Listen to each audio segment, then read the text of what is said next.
వస్తున్నాను రా, పక్కనే ఉన్నాను. 5 minutes ఆగి వస్తున్నాను.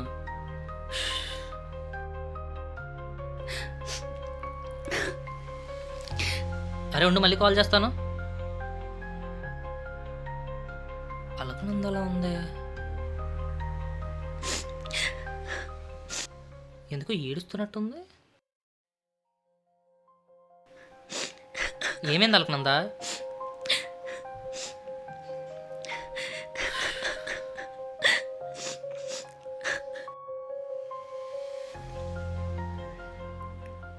ఎందుకు ఏడుస్తున్నావు? చూడాలకనందా, ప్రాబ్లం ఏదైనా సరే నాతో చెప్పు, నేను చూసుకుంటాను. బాధ అనేది లోపల దాచుకుంటే కాదు, పైకి పంచుకుంటే తగ్గుతుంది.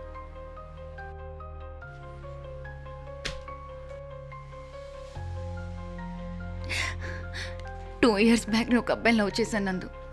ఆ తర్వాతే తెలిసింది వాడొక పెద్ద ఫ్రాడ్ అని. ఆ తర్వాత తనకి బ్రేకప్ చెప్పేశాను.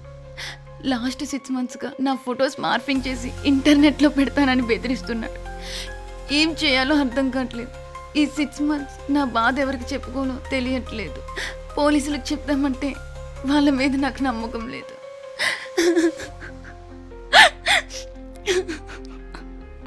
చూడాలకనందా, ఇది నీ ప్రాబ్లం, ఇట్స్ యువర్ ప్రాబ్లం. నీ ప్రాబ్లం అంటే నీ ఒక్కదాందే కాదు, మీ అమ్మాయిలందరిది. మీ అమ్మాయిలకి ఏదైనా ప్రాబ్లం వస్తే ఎలా రెక్టిఫై చేయాలని ఆలోచించకుండా ఇలా కూర్చొని బాధపడుతూ ఉంటారు. వాడిని కొట్టలేక కాదు, నీ ప్రాబ్లం నువ్వే క్లియర్ చేసుకోవాలి. అమ్మాయిల ప్రాబ్లమ్స్ అమ్మాయిలు క్లియర్ చేసుకుంటేనే ఏ అబ్బాయి కూడా అమ్మాయితో తప్పుగా ప్రవర్తించాలనుకోడు. ఎక్కడుంటాడు?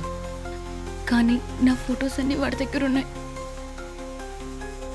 నువ్వేం చేయాల్సిన అవసరం లేదు, వెళ్ళి వాడి ముందు నించో చాలు, అన్నీ వాటంతటవే జరుగుతాయి. పద, వాడి దగ్గరికి వెళ్దాం.